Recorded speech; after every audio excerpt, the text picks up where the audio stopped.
So here we are. Let's start with lines and angles. आज हम lines और angles के बारे में पढ़ेंगे, कुछ बेसिक्स से इनकी टिप्स. लाइंस आपके पास यूजुअली तीन तरह की लाइंस होती है: intersecting lines, parallel lines and coincidence lines. ठीक है. इंटरसेक्टिंग लाइंस क्या होगी? वो लाइन जो आपस में किसी न किसी पॉइंट पे एक दूसरे को कट कर जाए या फिर एक दूसरे से मिल जाए, उनको हम बोलते हैं intersecting lines. And coincident lines या फिर कोइंसिडेंट रेज वो कौन सी होगी आपके पास? यानी ऐसी रेज जो कहीं ना कहीं जा करके, डेफिनेट नहीं है लेकिन कहीं ना कहीं जाके किसी न किसी पॉइंट पे वो जरूर मिलेगी. हो सकता है वो आपकी नोटबुक या बुक में उसका मीटिंग पॉइंट ना हो, उस बुक में या नोटबुक के बाहर कहीं उसका मीटिंग पॉइंट हो, लेकिन डेफिनेटली दे विल मीट. तो ये आपके पास इंटरसेक्टिंग होगी, इंटरसेक्टिंग लाइंस. और इस तरह की लाइंस जो कहीं ना कहीं जरूर मिलेगी तो कोइंसिडेंट लाइंस. और थर्ड वन आपके पास, थर्ड वन जो लाइन है, थर्ड वन लाइन आपके पास है पैरेलल लाइंस, जिसके बारे में हम मेनली इस टॉपिक के अंदर पढ़ेंगे. तो पैरेलल लाइंस कौन सी होती है? दो या दो से ज्यादा ऐसी लाइंस जो एक ही डायरेक्शन में है, whether it is forward direction और बैकवर्ड डायरेक्शन. वो आपके पास सामने की ओर जा रही है या पीछे की ओर जा रही है, लेकिन जाएगी वो सेम डायरेक्शन में और वो कहीं पर भी किसी भी पॉइंट पे मिलेगी नहीं, यानी उनका मीटिंग पॉइंट बिल्कुल भी नहीं होगा. जैसे कि आपने डेली यूजेज पे देखा होगा कि आपके पास जैसे ब्लैक बोर्ड है, इसके जो एजेस है, ये वाला एज, ये वाला एज, दोनों देखेंगे सामने भी सेम साइड जा रहे हैं और ये भी सेम साइड जा रहा है, लेकिन आपस में ये दो एज कहीं पर भी नहीं मिलते हैं. उसी तरह से यहाँ पे जो इसका ये वाली साइड है, ये वाला एज, और यहाँ पे इस साइड का एज, ये भी आपस में कहीं पे भी नहीं मिलते हैं. मूव ऊपर के लिए भी सेम कर रहा है, डाउनवर्ड के लिए भी सेम कर रहा है, लेकिन आपस में मीट कहीं नहीं करते. और आपने एग्जांपल देखा होगा इसी तरह का पैरेलल लाइंस का रेलवे ट्रैक. रेलवे ट्रैक में आपके पास कुछ इसी तरह से होती है, पटरी बनाई होती है, जाती सेम है लेकिन वो मिलती कहीं पे भी नहीं है, क्योंकि अदरवाइज वो मिल जाए तो ट्रेन का तो एक्सीडेंट हो जाएगा. तो ऐसी लाइंस, पैरेलल लाइंस वो होती है जो आपस में कहीं पर भी मीट नहीं करती है. तो आइए इससे रिलेटेड हम क्वेश्चंस करते हैं या फिर इनके बेसिक्स करते हैं. ये दो पैरेलल लाइंस होगी आपके पास, मैं नाम दे देता हूं इनको L और M. ये तो पैरेलल लाइंस है यानी आपस में कहीं पे भी मीट नहीं करेगी. ये आपको इस तरह से यहाँ पे ट्रांसवर्सल लाइन, यानी इन दोनों लाइन को ये कट कर रही है. ठीक है. अब हम देखेंगे कि इसमें एंगल फॉर्मेशन कैसे होते हैं और उनका क्या इंपॉर्टेंस है और वो किस तरह के होते हैं. मैं यहाँ पे एंगल बना रहा हूं 1 2 3 4 5 6 7 and 8. इस तरह के आपको इसमें 8 एंगल्स है. ठीक है. आपके पास ये 8 एंगल्स, हम इनको ब्रीफ भी करेंगे कि ये कौन से एंगल होते हैं, कैसी इनकी प्रॉपर्टीज है और ये इनका क्या इंपॉर्टेंस है. सबसे पहले हम आ जाते हैं, बात करते हैं सबसे पहले एंगल्स की.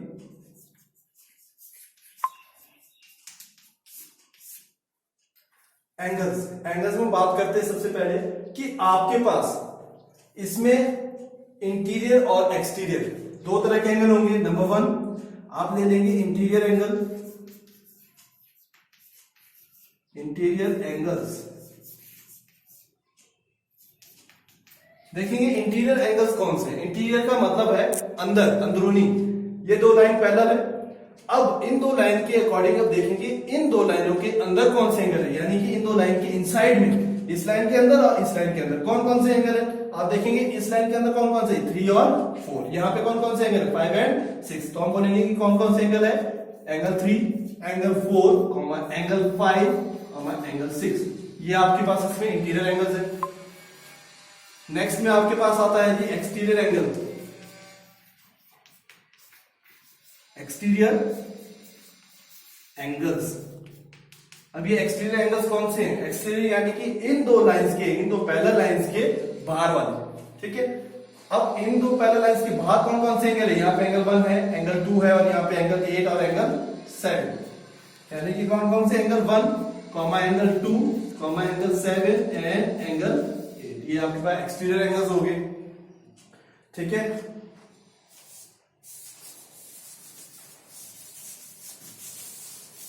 अब आते हैं नेक्स्ट एंगल्स पे. Vertically opposite angles. Vertically opposite angles. Vertically opposite यानी कि जो एक दूसरे के बिल्कुल ऑपोजिट है वो वाले एंगल्स। और ध्यान देना है, ये ध्यान से समझना है कि जो वर्टिकली ऑपोजिट एंगल होंगे वो हमेशा आपस में इक्वल होंगे। अब जैसे मैं एंगल 2 की बात करता हूं या फिर एंगल 1 की, सबसे पहले मैं एंगल 1 की बात करता हूं कि एंगल 1 लिया मैंने। अब इसके एकदम ऑपोजिट में कौन सा एंगल है? इसके एकदम ऑपोजिट में एंगल 4। अगर ये आपस में वर्टिकली ऑपोजिट है दैट मींस इन दोनों का जो मेजरमेंट होगा वो दोनों ही इक्वल होंगे। ठीक है, उसी तरह से मैं बात करता हूं एंगल 2। तो एंगल 2 के लिए वर्टिकली ऑपोजिट कौन सा होगा? एंगल 3।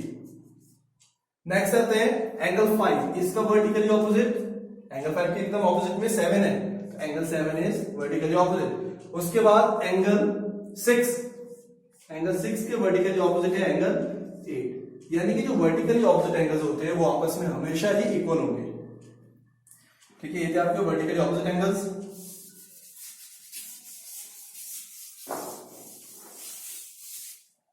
अच्छा, अब आते हैं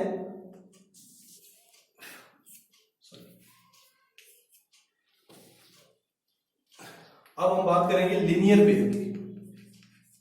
लीनियर पेयर, लीनियर पेयर वाले एंगल्स कौन से होते हैं? ऐसे एंगल, दो या दो से ज्यादा एंगल्स, ऐसे एंगल्स जिनका सम 180 डिग्री के इक्वल होता है, उनको हम बोलते हैं लीनियर पेयर।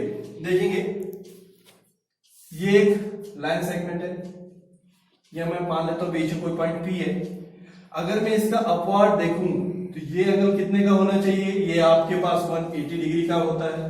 ठीक है, अगर इस पॉइंट से मैं इस पॉइंट पे मैं एक एंगल बना देता हूं इस साइड के लिए, राइट हैंड साइड के लिए। ठीक है, तो ये कुछ सर्टेन डिस्टेंस पे सर्टेन मेजरमेंट का एंगल होगा।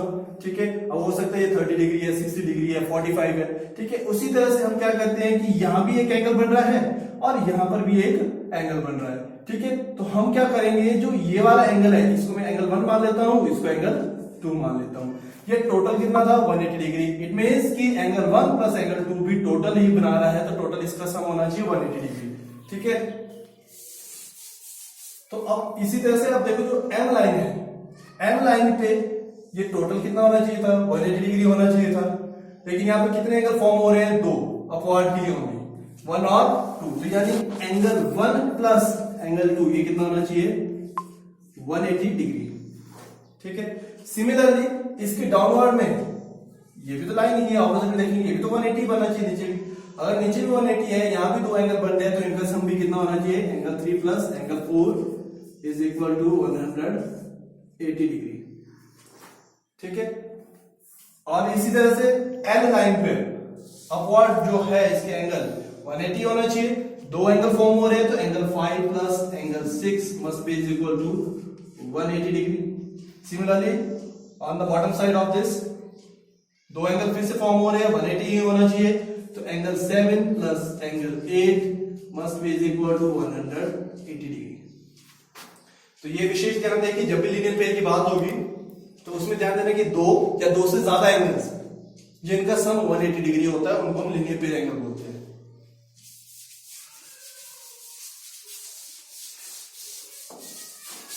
और नेक्स्ट क्वेश्चन, नेक्स्ट एंगल में आते हैं। नेक्स्ट एंगल आपके पास अल्टरनेट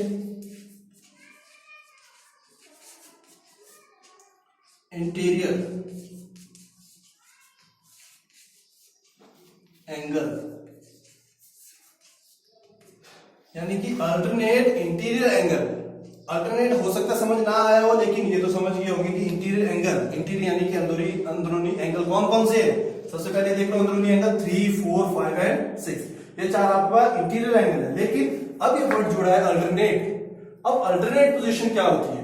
अल्टरनेट पोजीशन मींस, इसको सिंपली ध्यान रखना है, क्रॉस में जो एंगल होंगे, इनसाइड वाले जो क्रॉस में एंगल होंगे, जैसे 3 का अल्टरनेट 6 है एंड 4 का अल्टरनेट हो गया 5।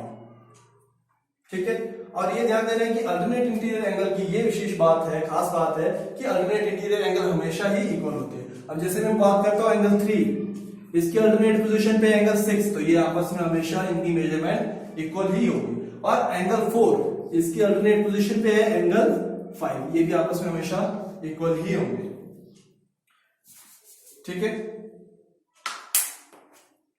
अच्छा अब बात करते हैं alternate exterior and alternate exterior angle. Alternate exterior angle की भी यही खास बात है कि अल्टरनेट एक्सटीरियर एंगल हमेशा ही आपस में इक्वल होंगे। अब बात आती है एक्सटीरियर एंगल। एक्सटीरियर कौन कौन से? 1, 2, 8 एंड 7। अब अल्टरनेट पोजीशन सेम, क्रॉस वाले जो एंगल है। अब 1 के क्रॉस में एक्सटीरियर यानी कि बाहर कौन से एंगल है? 1 के एक्सटीरियर में कौन सा है? 7, यानी angle 1 is equal to angle 7। Same है एंगल 2 एक्सटीरियर है, इसके अल्टरनेट पोजीशन पे कौन सा है? एंगल 8, यानी इनका मेजरमेंट आपस में कैसे होगा? सेम होगा। ठीक है,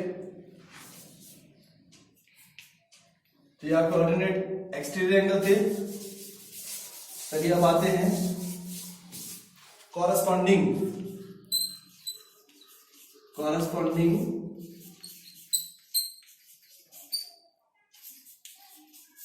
एंगल्स। अब कॉरस्पॉन्डिंग एंगल्स कौन से होते हैं?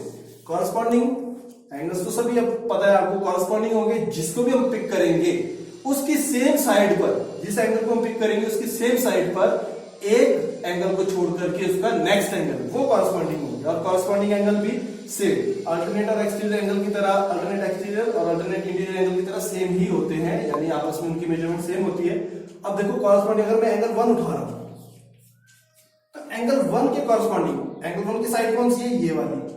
ठीक है, ये वाली साइड बात करेंगे तो इस साइड के लिए कॉरस्पॉन्डिंग कौन सा होगा? एंगल 1 की नेक्स्ट एंगल कौन सा है? 3, यानी ये नहीं होगा। इसके बाद कौन सा एंगल है? एंगल 5, यानी कि एंगल 5 1 के कॉरस्पॉन्डिंग है, तो ये आपस में कैसे होंगे? इक्वल। यहां पे बात करते हैं एंगल 2, एंगल 2 के कॉरस्पॉन्डिंग सेम साइड में 4 नहीं होगा, 4 की नेक्स्ट कौन सी है? 6। ठीक है, अब मैं बात करता हूं यहां पे angle 3, angle 3 is equal to 3 की सेम साइड ये वाली होगी, 3 की नेक्स्ट कौन सा है? 5, 5 नहीं होगा, 5 के बाद कौन सा एंगल है? 8। ठीक है, उसी तरह से इस साइड के लिए बात करेंगे, angle 4 is equal to angle 4 के कॉरस्पॉन्डिंग कौन सा होगा? 6 नहीं होगा, 6 के बाद एंगल 7। कॉरस्पॉन्डिंग यानी जो एंगल आप पिक करेंगे उसके बाद एक एंगल छोड़ के जो दूसरा एंगल स्टार्ट होगा वो आपके पास कॉरस्पॉन्डिंग एंगल होते हैं। ठीक है, ये कॉरस्पॉन्डिंग एंगल थे।